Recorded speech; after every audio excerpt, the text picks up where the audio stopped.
I guess my general themes are around, look, we're going to do some of the adaptive game stuff, and it's around how we coach within those, and maybe how we question, or maybe do we need to question, or maybe what are we using huddles for, and I'll definitely be looking at how much they self-organise. So in terms of, I'm pleased they've come out, they're getting on with it. I'm going to tell them to warm themselves up, and we'll maybe get a bit of information about them from doing that. I'm going to tell them to do that. So, look, we have actually looked at sessions and compared like-for-like sessions with a ball and a football, and there's significant more ball movement with this because it just doesn't really feel like rugby. They're more likely to kick it, so they are allowed to kick it. Saracens do like kicking it, so I'm sure there will be some kicks going on. So yeah, we see a lot more ball movement, and the stuff we looked at, it's been almost 50% more. They tend to try stuff, which we kind of like, and then when we put the rugby ball in, often there's players that were playing around with the ball, just took it under one arm and run into someone. So I'll play around with using both of them, and we'll just see where they end up with it. Right, definitely yes, let's go.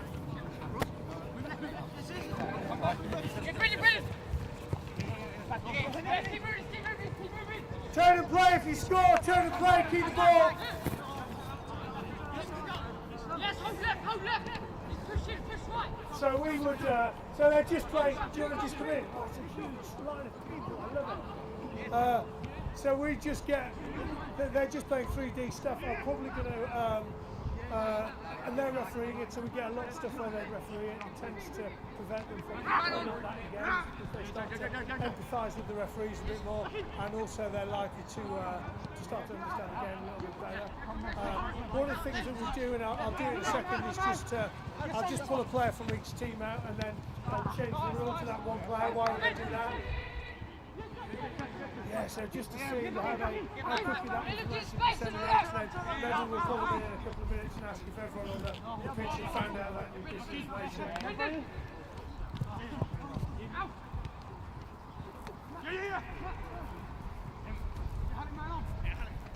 Put pressure on!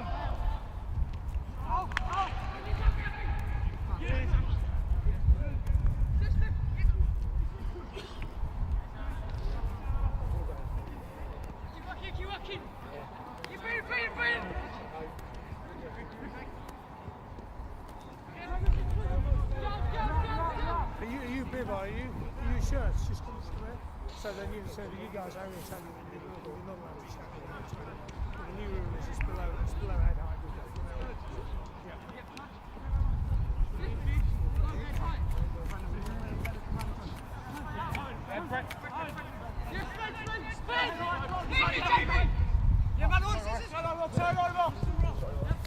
Turn over!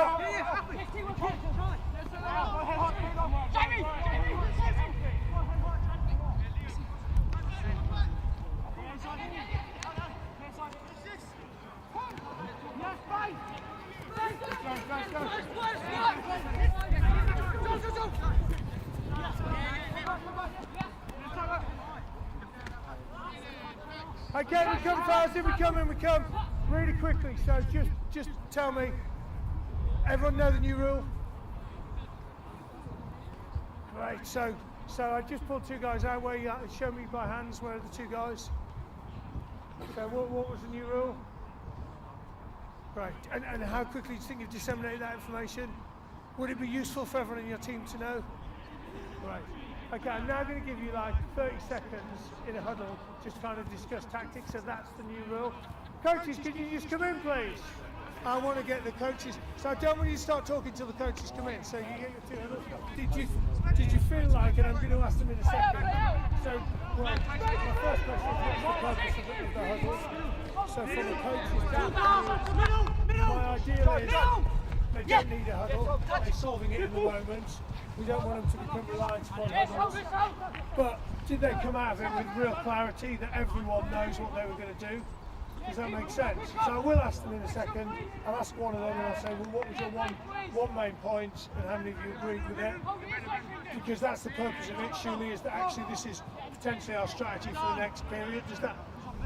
So we've done quite a bit of work on trying to coach them in the huddles and get them to understand what that looks like. because you will end up with probably a couple of dominant people. Often the quieter ones have the best things to say, and sometimes people just aren't listening. So we'll go and find out. If that's Quick up. So just tell me what were the bibs, what did they talk about? Working in attack or defence. It's Saracens, they're all talking about defence. Okay, what were the shirts talking about? Okay, defence again, of course they are. They're not going to enjoy my success. Turn and play when you score! I'll give it up. Get to you.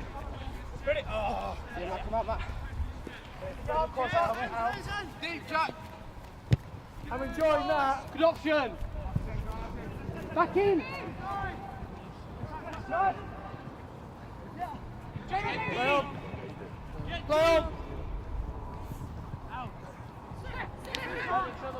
Good pass.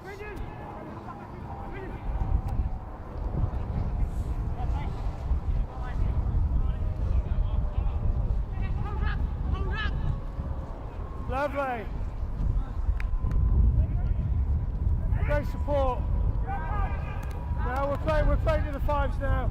Playing to the fives now. Here you go. Here you go.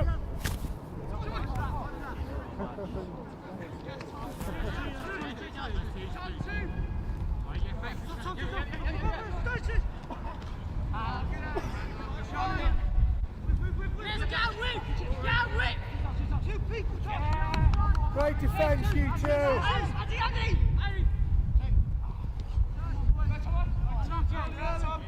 Try Gideon, one of them was one hand. Oh! Go! Boys with two bombs! Great defence.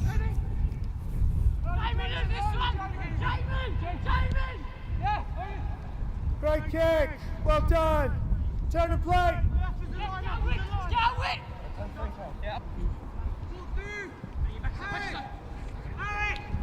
Nice feet. Oh, loving your feet, young man. Oh.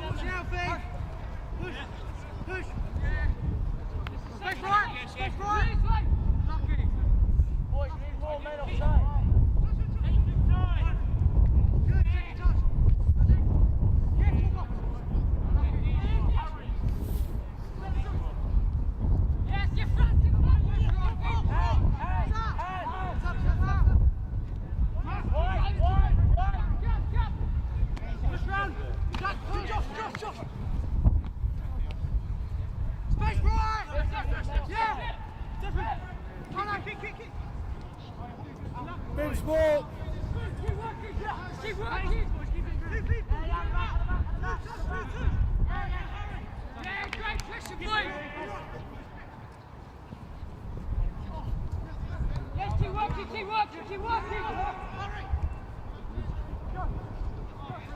You could make this game better. So if you could try and develop what you're doing, what one rule change would you like to bring in? So I'd like a few suggestions, and then we'll kind of pick one. Why don't you go away and chat in your teams and come up with one each? They're all on their phone together. So that's pretty typical, you know, that, you know, all the literature would say the best players in the world have played at least 3 positions. Actually, on our world's best team, they've all played in at least 2 different environments, so different club teams, because then you get to adapt and play different ways. And often the guys that are like him are kind of the Q4 kids who have to find a solution because they're a little bit smaller than everyone else. One of the things that we're having to find ways of doing is to challenge the big guys. Because the little guys have had all the challenge, so by the time they get to this, they've had years of being the little guy who's got to evade, carry the ball and have two hands and move and communicate. But the big guys have had 4 or 5 years of just running over those little guys once in a while. So we're definitely finding that we've got to do that. Great. What's your best rule change? So the first 2 principles of attack are what? Go forward is the first one. Great work. You've been at the camps. You know the answer. Second one is support. Brilliant. So what we're going to do now is the scoring system is going to change. So it's going to be 3 points for a try. But if I see some really good support, I'm going to give you a point. Does that make sense? Brilliant. And meanwhile, the coaches have come up with a really good rule change. Go. Someone hit me up. Okay, so we've got over the head. We've got you're allowed. How many breakdowns are you going to allow?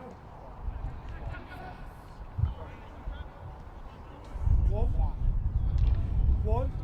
So after the first touch, you can offload and you can pass. Why am I calling it offload? It's a pass. Okay, but then you're allowed another one way. You get 2 touches and you can play the floor. Can I compromise it? Can you just lift it off the floor so we don't have breakdowns? And also because a couple you've got kind of injuries. Does that make sense? All right. Happy with 1? Great. So Shush, you go that side, Bibbs, you go that side. Let's go. Yes, Sam!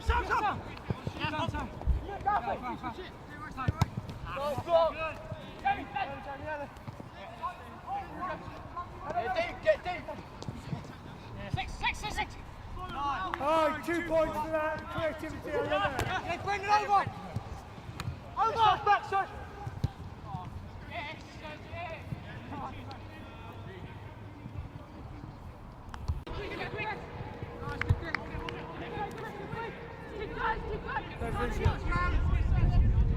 Give feet 1 hand, play on!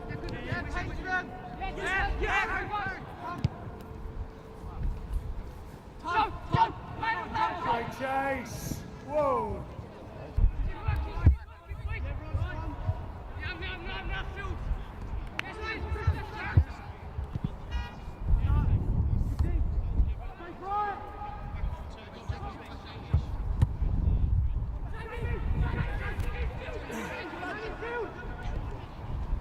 Good info, you have a point for that. Well done, you two.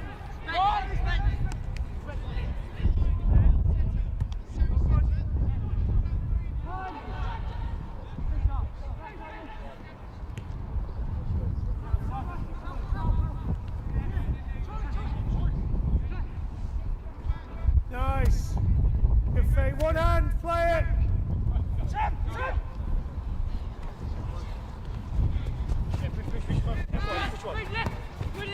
Finn, back in! Finn! Break down, play it.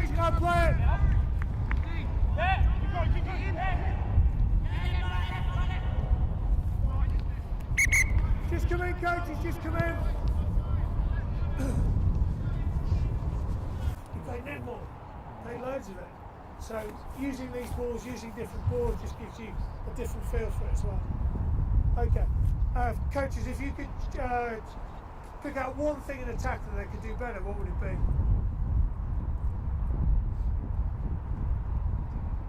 As a group, across the group, one thing. Support a bust. So support bust. Okay, great. So give me a rule change that's going to.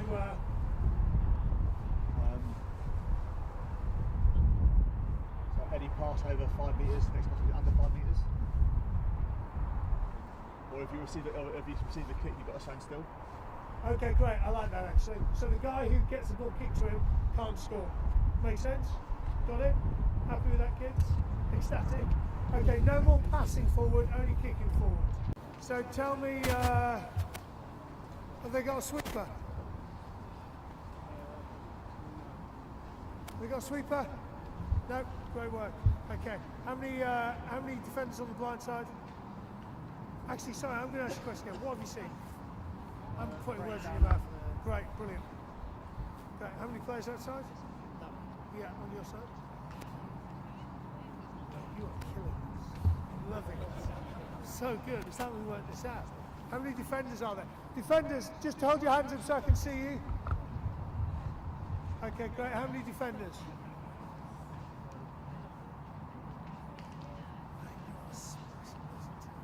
So, where's the best place to go forward? Keep your eyes closed though. I mean, it's easy with your eyes open, isn't it? But where's the best place to go forward? Where are there opportunities to go forward?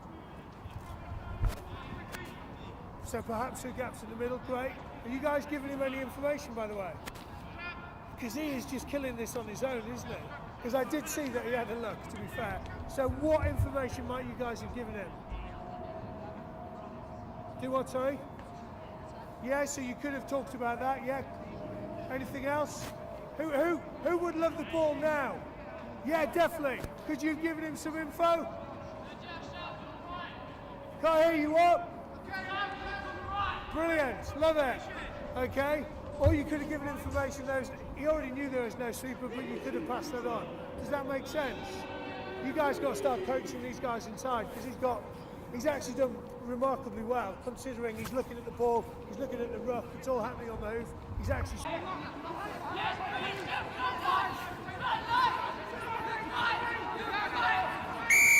Close your eyes, everyone! You keep your eyes closed, everyone else open your eyes. Which is the best way to go forward? On your left, yeah, great. Whereabouts exactly? Dead ahead, brilliant, great work. Stop moving, young man. Go touch that guy over there. Let's play.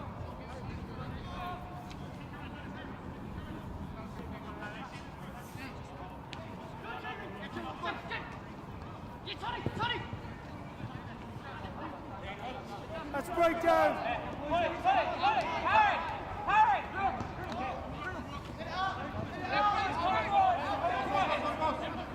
Great work, good. Great information, well done. Turn and play. Good info. Oh, have it, have it.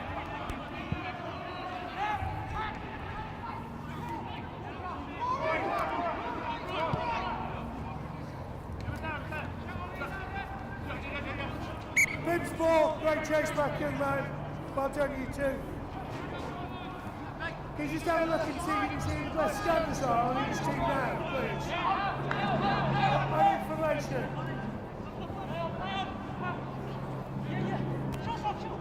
Good work, good info. Oh, cheeky, I like it. Defender down, please. Play on, play on.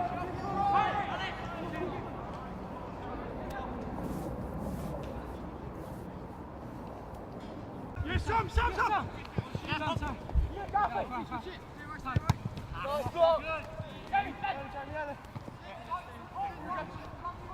Get deep! Six! Oh, 2 points for that creativity, I love it. Bring it over! Over! Back, son!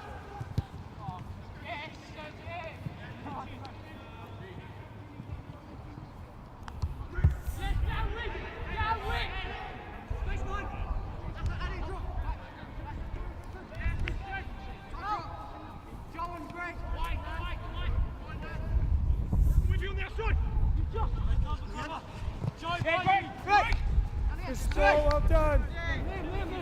Play it. Let's keep pushing. Keep pushing. Yes, Sam!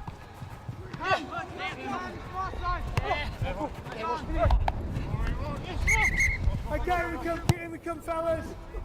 That's more like Sammy's box kick. I love it.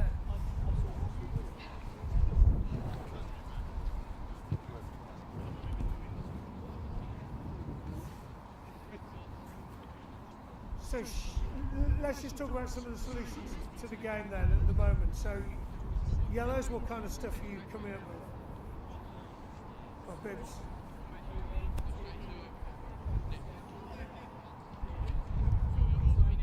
Yeah. Yeah.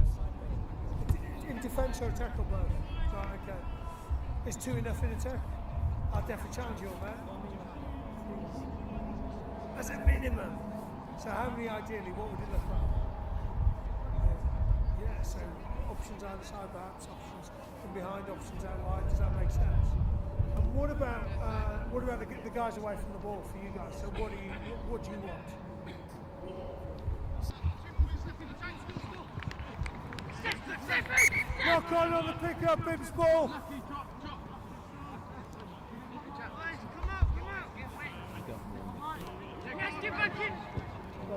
Try give him 1.1 try down. No. Good feet. Lovely ball, well done, good support.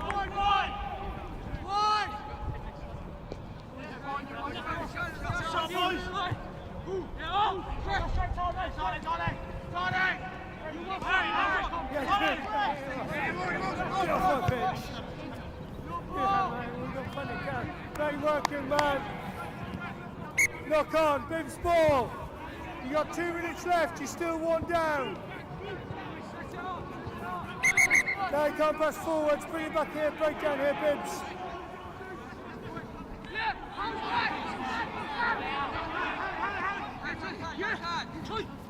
Great support. Oh.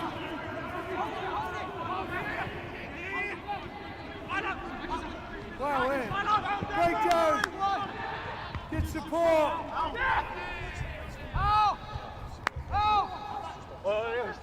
Break down.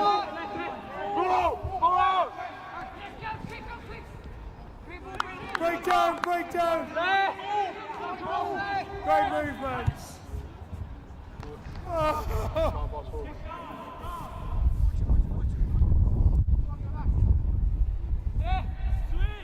Joe, switch it! Hey, Joe! Long!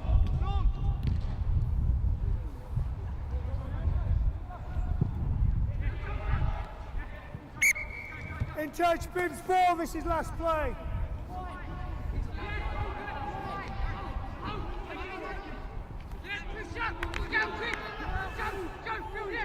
Great decision. 1-1. Go keep it.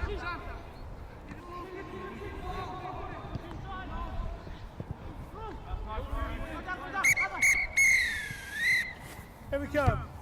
Gutted to finish on that, aren't you? You gutted.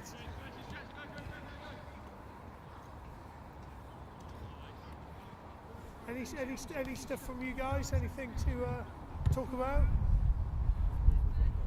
Yeah. Yeah. Where were those sport players coming from? Yeah. Yeah.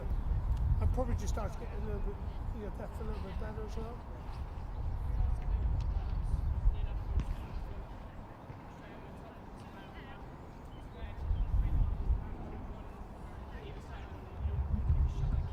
Yeah, great. And were you guys talking about it on the pitch? Wow, I'll never catch on. Players problem solving, brilliant, I love it. Any other things that you came up with in the game, any other solutions?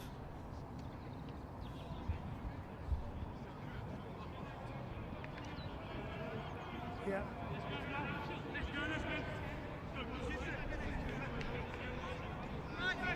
Yeah.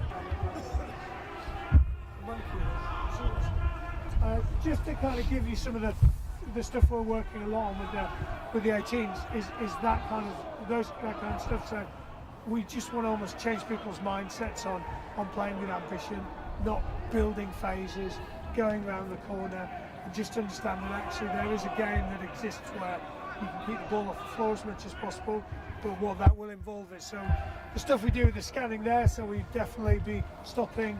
Okay, what have you seen? Where are the defenders? Where are the attackers? Where's the best place to go forward?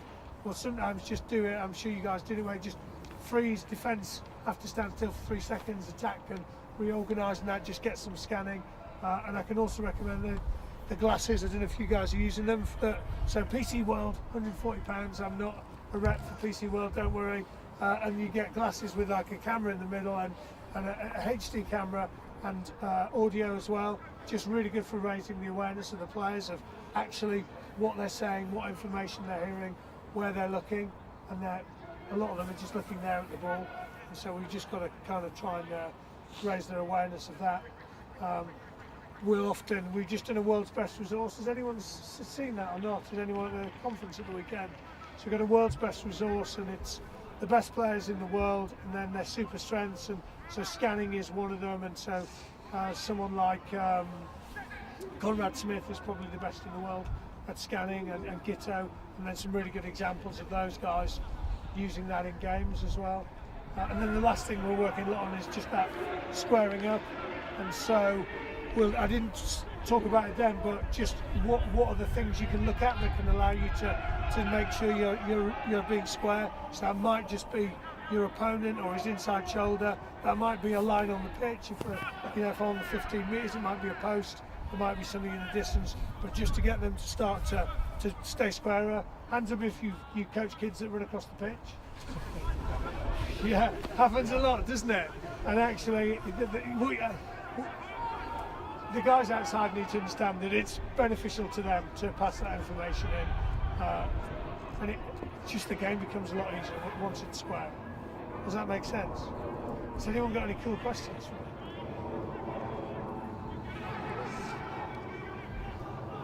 And we might just break out of that stuff. So if we're doing a session like that, we might go, okay, we'll just break out, and we might just do narrow it down. So we might do little practices where it's attack practices. We would rarely do something that's like a 3-on-2. We would do something where there might be in a little area, and it could be a 4-on-3 or a 3-on-2 or a 5-on-4 or whatever it might be, or a 2-on-1 or a 1-on-1, because we find that if we just repeat 3-on-2s, that if I'm an attacker, I rarely need to scan, because I know that I've got 2 other guys with me and I've got 2 defenders. So we'll get the players to manage that and say, look, you can't, if you've done a 4-on-3, you can't do a 4-on-3 next time, and just get them replicating that stuff, and then maybe bring them back in, because our goal is for them to get as many touches as possible.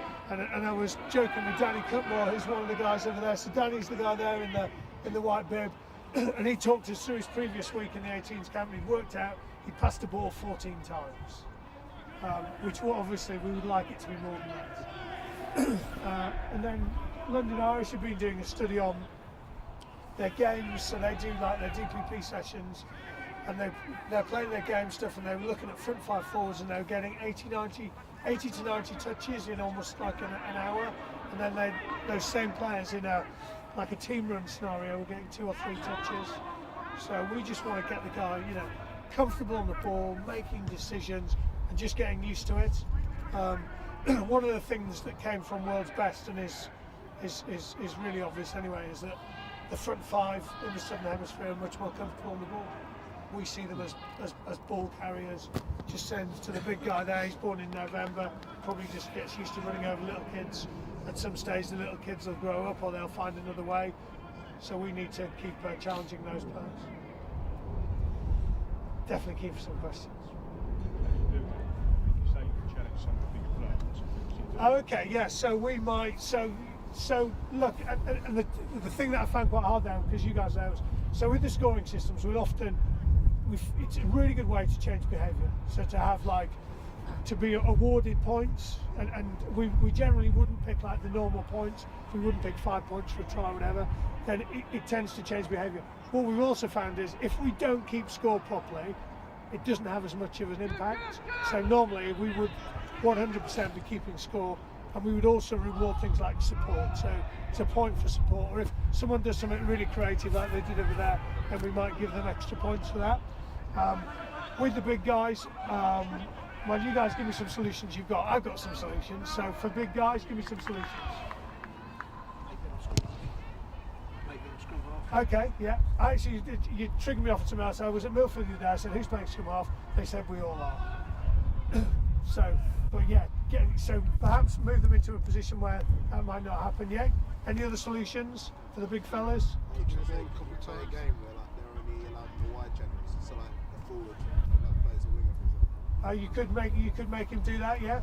Anything else? But I also want him to get loads of touches. So Touch the ball a couple of times for the rest of the team to score. yeah, great. So he has to touch, and maybe he gets awarded points for an assist, or as we do at my son's team, once you've scored, you can't score another try in that game. Someone else has to score. And some nods, we do that. And you two guys go, we do that, aren't you? Why didn't you tell everyone a second ago? So there's loads of different solutions. I'll tell you what, who'll have the best solutions to that? They will. They'll come up with solutions. They'll find solutions. It's a little bit like, the backyard games. if the kid who's got the ball, wants to go home, we'll find a solution. We'll be really nice to him.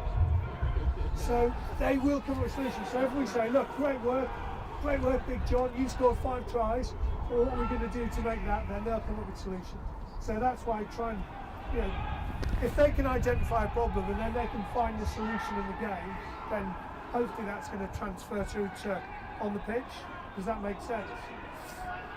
I was at the FA conference on Friday. They spoke about, if we want to have, in football context, 11 lions on the pitch on a Saturday, we've got to expect 11 lions on the pitch in training. So we want players who are challenging. We want players who are finding solutions, and there's some really good kids there finding solutions. Another thing we've been doing, and I was going to do it then and I didn't have time to, was just create deliberate opportunities for kids to challenge us. Because the reality is, they experience this hierarchical relationship at home, at school, in a coaching environment, and they will, if we tell them to do something, they'll generally just do it. So we've been creating, just coming up with stuff that's completely wrong and seeing if they challenge us. And we did it at Gloucester, and I said, you guys have been really deep, do you all agree? They went, yeah. I was like, do you all agree? And they went, no. And I said, well, why didn't you challenge me? And one guy just went, oh, we didn't want to upset you. That's okay, I'm not that upset. So it's really worth doing, and if you do that as well, just kind of as a coach, it almost gives them permission to start being the ones that drive things. I hope that makes sense. I hope I've answered your question about the big kids. I think they will definitely find solutions, and there's plenty of solutions out there. Or they can get a point if they score, but it's 10 if someone else scores. And the point system will change behaviour significantly. There's a place at North where it's a 1 million point try, and you get 1 million points if everyone touches the ball before you score. And 1 million points isn't worth anything, but actually to kids, 1 million points is just amazing to have. I think if you sell it to them well, then even adults might buy that one. Any other questions? Yeah. Oh. In this session, it was just all about the game. It was just a fun game. It wasn't sort of based on rugby, rucks, balls, passing backwards. It was just a game. How many sessions would you like to have, just a game session? And how many sessions would be rugby orientated? Great question. Yeah. So, and look, our environment is, actually it's not that, our environment's definitely different to the performance centre of the Premiership, where they will, so Lee Blackett at Wasps, Lee would say, my challenge is, we probably spend about 50% on first phase, and the rest of the time is me trying to coach some attack. Lee would also say, all the players at Wasps say we want to run structures and shapes like Bath do, and he's just not giving it to them. And he's had some decent results in recent weeks. So a lot of our sessions would look like that. We definitely start 360 because it means that they scan. We then probably move it on to having those offside players, because it's just a really good way of introducing kicking and making them comfortable with it, and it also keeps them scanning. And then we might narrow it down around playing games. We would still predominantly sessions would look like that, and then we might narrow it down just for bits of organisation. And they would come up with some language to solve some of those problems. So they might have Chelsea a call for a cross kick, or they'd come up with solutions. We definitely start with a blank playbook. We wouldn't be saying, I hate the word playbook. We definitely wouldn't be saying, right, we're going to do this, and then we wouldn't be first phase we want to score, second phase we want to score, third, that kind of mindset. And we just spoke then with the kids, well, what's the purpose of a breakdown? So if you're going to have breakdowns, what's the purpose? And obviously the guy who's the best communicator goes, look, well, if I see an organised defence, I just want to change the picture. So I might want to have a breakdown so I can change the picture and I can see what's in front of me.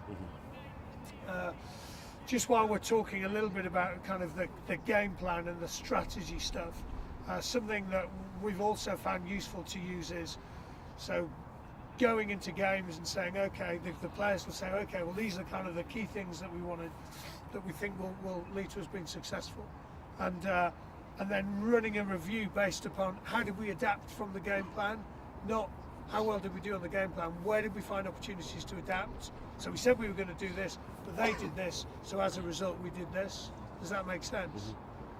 And in order to help with some of those adaptations, generally, because there's more of us coaching, so if I was coaching attack, I'd generally be with the defence and just going, right, I want you to do this, I want you to do this, I want you to do this, and just see if the attack finds solutions to it.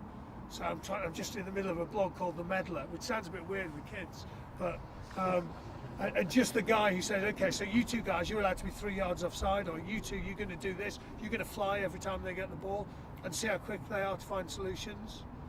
So we'll just do lots and lots of stuff around that. Very little stuff that's like shape, running patterns, because the reality of the game, it doesn't look like that. I would say Saracens are the exception though, because you guys are pretty well structured, but Saracens have built a way of playing around the strengths of their team, and so we want to do that with the 18s as well. And Saracens are probably the most emotionally connected club there is in this country, and they do lots of great things that allow that to happen. Something you might have sort of heard Don talk before as well. There's kind of a big bit of crossover and a bit of contradiction as soon as they go from sort of 18 under 18s. It's exactly what Russell's been talking about there. Very open, play what you see. As soon as that kind of crosses over into the senior, into the first team, it starts looking at. So they kind of, the boys have to start understanding that. Yeah, and you guys are, as an academy, you guys are really lucky, because I work at other academies, and actually that permeates down to about 15. We want you to play like the first team. Well, the reality is, Saracens' first team might not be playing like this in 2 or 3 years. They just might not be, and the game, suddenly law changes come in, the game changes, and actually you see the weekend how Saracens starting to open their game up a bit more, and so. My view is we just need to prepare our players to play any type of game and just be really good decision makers, because that's probably one of the reasons we were out of the World Cup in the group stages.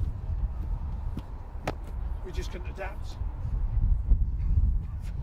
Simple, isn't it?